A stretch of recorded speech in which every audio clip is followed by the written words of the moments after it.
नमस्कार, आप सुन रहे हैं रेडियो हिंदुस्तान और मैं हूं आपके साथ पारिजात। विश्व धर्म के आज के कार्यक्रम में आज दुनिया के सबसे बड़े विषय को हमने अपना विषय बनाया है, यूक्रेन पर रूस का हमला। क्या हालात हैं यूक्रेन में? जाहिर सी बात है, जैसा हिंदुस्तान है वैसी एक देश है जिसका नाम है यूक्रेन। हिंदुस्तान विश्व की महाशक्ति, यूक्रेन एक छोटा सा यूरोपियन देश है जिस पर हमला किया है एक छोटे देश ने, जो विश्व की बहुत बड़ी महाशक्ति, चार महाशक्तियों में शुमार है, जिसको कहते हैं रूस। जब 15 हिस्सों में टूटा था आज से 2.5 दशक पूर्व, तब वो यूएसएसआर कहलाता था, सोवियत संघ। जब 15 हिस्सों में टूटने के बाद जो रूस था वो अपने आप में उसके मुकाबले बहुत छोटा देश था, लेकिन आज भी उसकी वही शक्ति दुनिया में मानी जाती है जो उस समय थी। आज भी अमेरिका उससे खार खाता है। आज भी भारत का वो मित्र है, पहले भी था। अमेरिका का मित्र तो भारत भी है, लेकिन अब रूस चीन का मित्र बन चुका है और चीन का छोटा भाई बन चुका है। जब अमेरिका ने कड़े प्रतिबंध लगा दिए रूस के ऊपर, मजबूरन उसे कहीं तो शरण लेनी थी, अपने देश की बिगड़ती आर्थिक व्यवस्था को कहीं तो सुधारना था। उसे मदद मिली चाइना और चाइना के बाजार से, चाइना की मदद से। भारत तब भी था और आज भी उसका मित्र है। लेकिन आज हालात ये है कि यूक्रेन, जिसने बहुत ज़्यादा मदद, क्या कभी कहना चाहिए कभी मदद नहीं की भारत की, आज एक तरफ वो खड़ा है जिसकी जिद की वजह से आज वह बर्बादी के कगार पर है। और रूस का हमला उसकी जिद या सनक कही जा रही है, लेकिन इसके पीछे भी एक बहुत बड़ा कारण है। उस कारण पर बाद में बात करेंगे। आज यूक्रेन के हालात पर बात करते हैं। यूक्रेन का हालात यह है कि सेना घुस चुकी है रूस की यूक्रेन के भीतर, सिर्फ 30 किलोमीटर या उससे भी कम की दूरी पर है। और कीव में यानी राजधानी में उनका मुकाबला करने के लिए कौन है? वहाँ की सेना, जो उतना प्रशिक्षित और उतने आधुनिक हथियार संपन्न नहीं है जितनी रूस की सेना।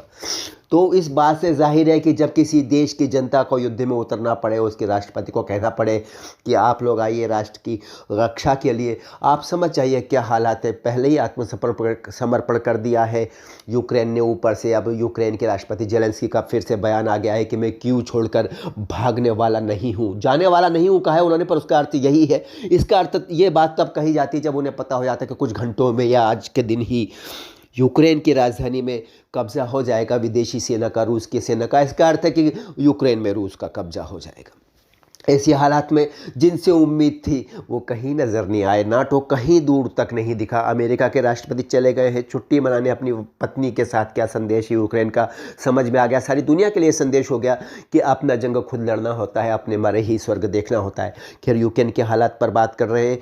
जनता भागी फिर रही है, जगह नहीं मिल रही, शरण की बंकरों में शरण ले रही है। जिन लोगों ने अपने तहखाने बनाए हुए थे घरों के नीचे, वो वहाँ चले गए हैं। खाने पीने की रसद की क्या व्यवस्था है कुछ पता नहीं, कौन देने वाला है, कौन देगा, कौन लेगा, कौन कहाँ से लेगा, कहाँ पे दुकानें हैं, आज लोग कैसे खाएंगे पिएंगे, लोगों के बच्चे आज भूखे रहेंगे, क्या करेंगे कुछ पता नहीं। अफरा तफरी के हालात हैं, बड़ी बुरी हालात है। किसी की आवाज़ सुनने वाला भी कोई नहीं। आज जब मैं आपको ये बता रहा हूँ, आपको ये नहीं बता सकता कि वहाँ किसी बंकर में छुपे हुए किसी पति पत्नी के बच्चे इस समय भूख से बिलबिला रहे होंगे, उनको खाने को कुछ चाहिए, वो घर छोड़ के आ चुके हैं, भाग के आए हुए हैं, उनके पास खाने को कुछ नहीं, तो क्या करेंगे? लाए होंगे कुछ, वो चला होगा कल दिन भर।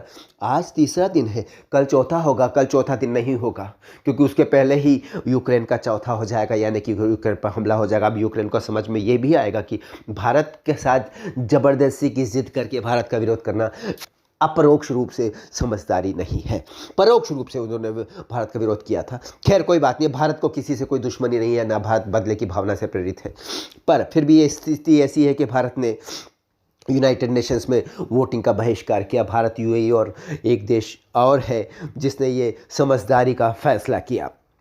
खैर, अभी बात ये है कि यूक्रेन में जनता की क्या हालत है। जनता की हालत यह है कि जनता बुरी हालत में है। उनकी आवाज़ सुनने के लिए कोई मीडिया वहाँ पर नहीं है, उनकी आवाज़ सुनने के लिए कोई सरकार वहाँ पर नहीं है, कोई बाज़ार, कोई दुकानदार, कोई सप्लाई नहीं है। बस ये है कि आज का दिन कैसे बीतेगा इस पर सोच रहे हैं डरे हुए लोग। और कई नौजवान भी हैं ऐसे जो राष्ट्र की रक्षा के लिए राष्ट्रीय चरित्र, राष्ट्रवादी चरित्र, राष्ट्रभक्त चरित्र लेकर सड़क पर उतरे हैं। सरकार की ओर से दिए गए पेट्रोल बम लेकर के रूसी सेना पर हमला कर रहे हैं, रूसी टैंकरों पर। ये बिल्कुल वही वाली बात है कि जैसे कि बड़े बिच्छू जब चल रहे हो तो छोटी छोटी चींटियाँ अलग अलग टुकड़ों में जाके उन पर हमला करें। बहुत सारी चींटियाँ एक बार हमला करती तो बिच्छू भी ख़त्म हो जाता है। लेकिन यहाँ पर प्रशिक्षित चींटियाँ नहीं है ना, ये बिखरे हुए लोग हैं यूक्रेन के। इन्होंने कभी लठमारी भी नहीं की होगी आपस में, आज ये जंग के लिए उतरे हैं। लेकिन इनकी इस देशभक्ति को सलाम है। ये यही तभी मैं कहता हूँ कि जब राष्ट्र पर एक युद्ध आता है, जब युद्ध का संकट आता है, तब राष्ट्रीय चरित्र बनता है, तब देशभक्ति का उदय होता है। तब पता चलता है कि हमारा मेटल, हमारा लोहा कैसा है, हमारे चरित्र का मेटल कैसा है, हम किस किस किस देशभक्ति के किस स्तर के लोग हैं, हमारे अंदर क्या है, हम कौन हैं।